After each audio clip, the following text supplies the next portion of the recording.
శుభోదయం. Good morning. దేవుని ప్రియులందరికీ ఉదయకాల శుభాలు. ప్రియులారా, మీరందరూ బాగున్నారని తలస్తున్నాను. ఈ ఉదయకాలం మరొకసారి ఈ రకంగా మీ ముందుకు రావడానికి ప్రభు ఇచ్చిన గొప్ప కృపకై ప్రభువుకి స్తోత్రాలు చెల్లిస్తున్నాను. కృపావార్తను చేత పట్టుకుని దేవుని కృప పొందుకున్న వారమై ఈ ఉదయకాల ధ్యానం కొరకై విలాప వాక్యములు 2వ అధ్యాయము 19వ వచనాన్ని మనం చదువుకుందాం. అక్కడ రాయబడి ఉన్న మాట, నీవు లేచి రేయి మొదటి జామున మొర్రపెట్టుము, నీళ్లు కుమ్మరించినట్లు ప్రభు సన్నిధిని నీ హృదయమును కుమ్మరించుము. దేవునికి స్తోత్రం. ప్రభు తన వాక్యము ద్వారా ఉదయకాలం మనతో మాట్లాడుతున్నాడు. ఏమండి, ఇక్కడ మనం చూసినట్లయితే, నీ పసిపిల్లల ప్రాణము కొరకు నీ చేతులను ఆయన తట్టు ఎత్తుము.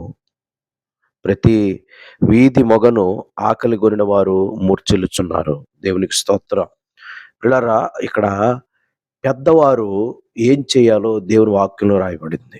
పెద్దవారు చేయవలసిన పని ఏంటంటే, పసిపిల్లల కొరకై ఇంట్లో ప్రార్థన చేయాలి తప్పకుండా.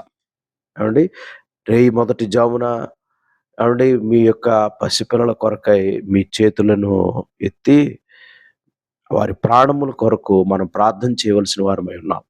ఇక్కడ ప్రార్థన చేస్తుంది ఎవరంటే పెద్దవారు.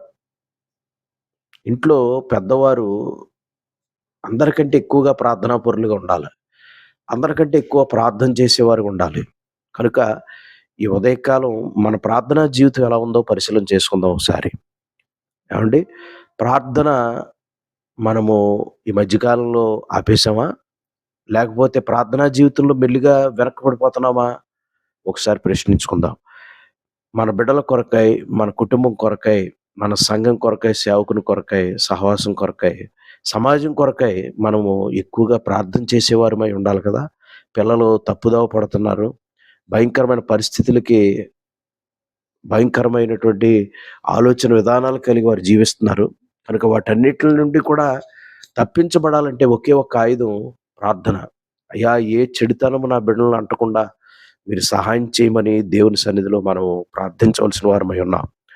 ఇక్కడ నీళ్లు కుమ్మరించినట్లు ప్రభు సన్నిధిని నీ హృదయము కుమ్మరించుము, నీ పసిపిల్లల ప్రాణము కొరకు నీ చేతులు ఆయన తట్టు ఎత్తుము.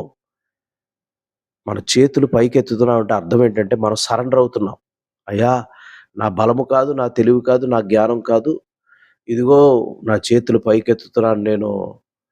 అయ్యా, మరి నేను నిష్ప్రయోజకుడిని, మేము చేయవలసిందే మేము చేస్తున్నాం, మీ పని మీరు చేయండి అని చెప్పి దేవుణ్ణి మనం అర్జించటం అనమాట దీని అర్థం. అర్థమైందా అండి? కనుక ఈ ఉదయకాలం ప్రభు ఇచ్చే నీ తలంపులు మనసులో పెట్టుకుని మన ప్రార్థనా జీవితాన్ని పరీక్షించుకోవడానికి ప్రభు మరొక అవకాశం ఇచ్చాడని భావించి అనుదినము ప్రార్థించవలసిందిగా మీకు ప్రేరణిస్తూ, మీ బిడ్డల కొరకు బాధ్యత మీదే అని మరొకసారి మీకు జ్ఞాపకం చేస్తూ ఈ మాటలు ముగిస్తున్నాను. ప్రార్థన చేద్దాం. ప్రేమగల తండ్రి, ఉదయకాలం ఇచ్చిన సందేశములకే స్తోత్రాలు. విన్న ప్రియులను దీవించండి, మమ్మల్ని మీ ఆత్మతో నింపండి. అందించిన సందేశాలు ప్రభువా మాకెంతో మేలుకరంగా ఉన్నాయి. నిజమే, మేము ప్రార్థనా జీవితంలో వెనకబడిపోతే నష్టపోతాం. ఇంట్లో పెద్దవారిగా మొదట మేమే ప్రార్థించకపోతే మా బిడ్డలకి మేము ఏమి నేర్పుతున్నాం? ఈరోజు మాకు నేర్పించిన పాఠంకే స్తోత్రాలు. ప్రార్థించే తల్లుల్ని, ప్రార్థన చేసే తండ్రులను, ప్రార్థన చేసే పెద్దవారిని సంఘంలో, సహవాసముల కుటుంబాల్లో లేవనెత్తమని, తద్వారా వారి బిడ్డలను మీరు ఆశీర్వదించమని, ప్రార్థన అంగీకరించి ప్రతిఫలం దయచేయమని, ఈ దినం చేసే ప్రతి పనిలో తోడై ఉండండి. మీ చిత్తం కాదు ఏది మా దరిదాపులు తీసుకురాక, బయటికి వెళ్ళినప్పుడు, లోనికి వచ్చినప్పుడు కాపాడండి, ప్రమాదాలు తప్పించండి. మా దేశ నాయకులు, రాష్ట్రం, ప్రభుత్వం పాడిన పంటను దీవించి బలహీనలందరినీ బాగు చేసి వ్యాధిగ్రస్త స్వస్థపరచమని అడుగుతున్నాను. ఈ ప్రార్థన అడుగుచు అయ్యా, మీరు ఇచ్చిన కృపకై మరొకసారి వందనాలు తెలియపరచుకోవచ్చు. ప్రార్థన మెరుగుపరచుకోవడానికి ఇచ్చిన సందేశంకే మరొకసారి వందనాలు చెల్లిస్తూ యేసునామములో ప్రార్థన అడుగుచున్నాము తండ్రి, ఆమేన్. ఇప్పుడు మన తండ్రి దేవుని కృపయు, కుమారుడైన యేసుక్రీస్తు ప్రభు వారి ప్రేమ, పరిశుద్ధాత్మ దేవుని అన్యోన్య సహవాసం సన్నిధి చేరిన మనకు, మన కుటుంబాలకి ఆ గొప్ప దేవుని కృప సదా తోడై నడిపించును గాక. వందనాలండి. అందరికి వందనాలండి. తిరిగి మళ్ళీ కలుద్దాం. అంతవరకు గొప్ప దేవుని కృప మన అందరికీ తోడై నడిపించును గాక. God bless you. God bless you.